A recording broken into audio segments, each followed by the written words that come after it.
Hi, my name is Nicole. Welcome to my channel, Travel to Money. In this video, I'm going to help you with a list of things to consider as you make a decision on where to buy a house in Europe. We'll talk about the differences between buying in various countries, questions you should research, and what is going to make a place feel like home to you. If you are new here, I have created this channel to help you learn about how to travel, adventure, and have fun on the road to financial independence. I have traveled the world, I own a couple of houses in Spain, and I'm on a creative journey to financial independence. I believe the road to financial freedom can and should be fun. I hope you'll subscribe and join me on this journey, no matter where you are starting from. If you've seen any of my videos before, you probably know that I bought my first house in Spain in 2018 for just under 20,000 euro. At the time, that was about 25,000 US dollars. Then just last year, I bought the house next door to my first home for just 5,000 euro. And because the US dollar was quite a bit stronger, it came very close to 5,000 US dollars as well. But Spain was not the first place I considered owning a home in Europe. I was honestly not completely set on Spain. I love being in so many different places in Europe that I was open to looking at properties all over the continent. If you watched this recent video right up here about my trip to Rome and Artenna, Italy, you'll know that when I was in Artenna, I Googled housing prices in that area, and that was where the light bulb went off in my brain. I had no idea that you could buy houses for under $50,000. I had just never heard of this before. At the time, I thought I found a diamond that no one knew about. It wasn't until about 2 months later that I decided to start Googling real estate prices all over Europe and the world. I found crazy deals in France, Greece, Portugal, Bulgaria, Spain, and then began looking in South America in Colombia, Argentina, Peru, and more. It was a shocker.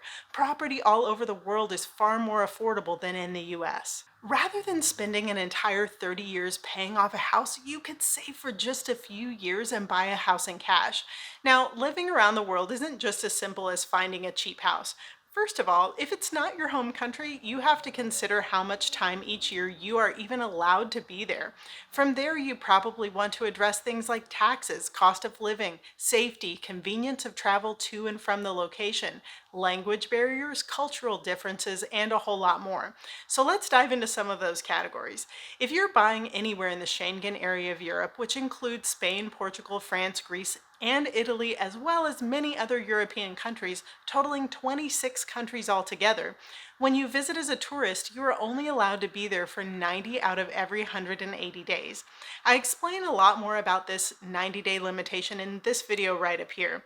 Wouldn't it be lovely to buy a home in Spain and another home in Italy, visit one for 3 months, and then visit the other for the next 3 months? Yeah, except it doesn't work like that since you can only visit the entire Schengen area for 90 days at a time. It really limits your time in most of Europe. I even thought, well, maybe I could buy a second house in Montenegro since it isn't part of Schengen. But just like Croatia joined the Schengen at the beginning of this year, Montenegro is probably not far behind. So you have to consider that laws for particular countries may change over time. Of course, each country will have different visa options, but buying a cheap house in any of these countries won't get you residency. Many countries have options for residency when buying real estate, but it's generally if you're spending at least a few 100,000 euro on real estate. And if that's you, great, but that's certainly not me. Now, because I like to travel all over the world, it's okay if I'm only at my house 3 or 6 months out of the year. It is still far more affordable over time. Anyhow, it can be really easy to buy a house, but not as easy to be there.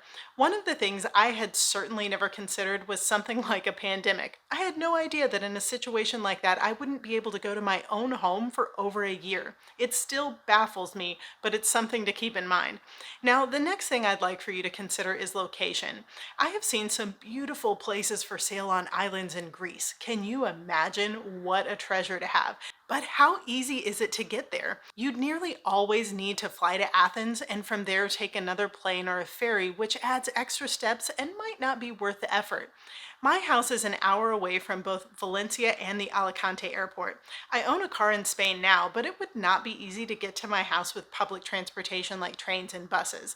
The easiest is definitely a city that has an international airport where you can just hop on a train to your house.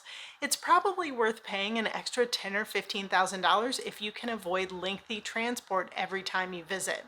The next item I want you to consider is taxes. Not just the taxes you pay for the purchase of a home or ongoing as you maintain the home, but also consider taxes if you do end up becoming a resident in that country. For example, I make a median income in the US and my tax rate usually falls between 22 and 24%. But in Spain, for the same income level, I would be taxed between 37 and 45%. That's double the amount of taxes.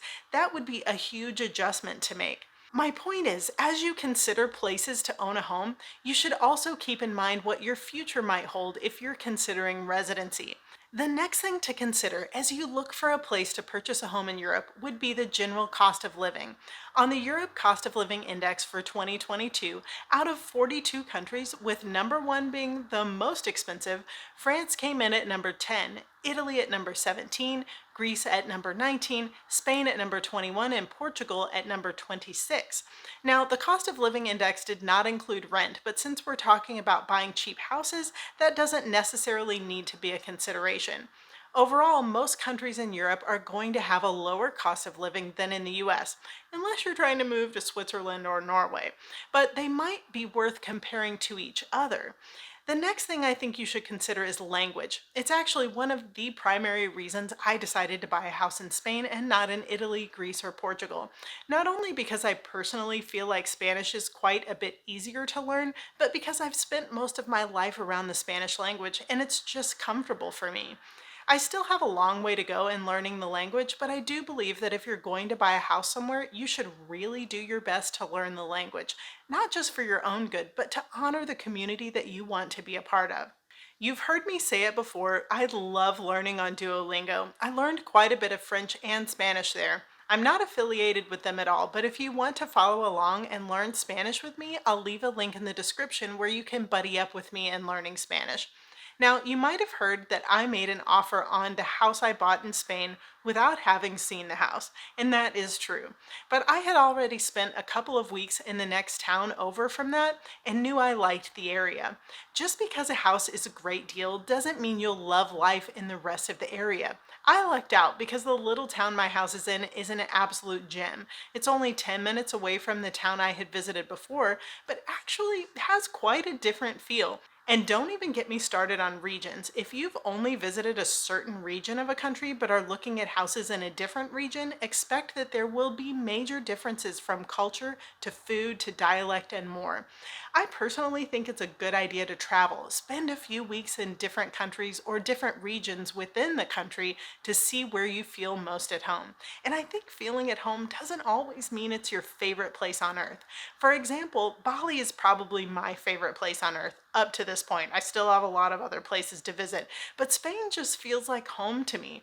And you should spend some time finding out what place feels like home to you. One of the things that you'll notice in any place are the cultural differences. Some of them you may love and some may seem less than convenient. For example, I love the relational culture in Spain, but one of the adjustments I've had to make is that it can take a lot longer for anything to be completed. Everything moves at a slower pace, and that can have its beautiful benefits as well as its practical disadvantages. So you have to know what works for you. On the topic of cultural differences, I think it's important to know what you're getting into if you're a minority of any kind, and that goes for something just as simple as being a woman, which is obviously something I have to consider. What rights do you have? How does the culture at large in the country you are considering buying a home in view your existence? Those examples might not matter on vacation, but they could have a much greater impact if you are looking to be somewhere long term. For example, in 2019, a study was conducted across Europe. One of the questions was that when jobs are scarce, should men have more right to a job than women?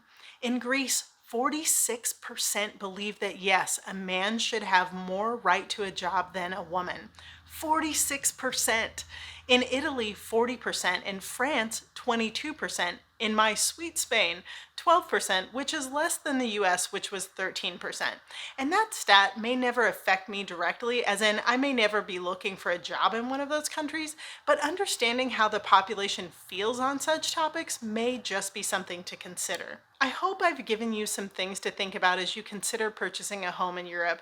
There are so many lovely places, and although Spain is the right place for me personally, there may be another place that is better suited for you, and that's okay.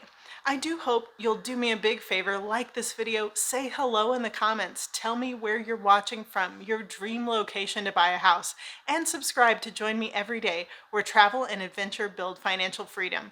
I can't wait to see where your dreams will take you.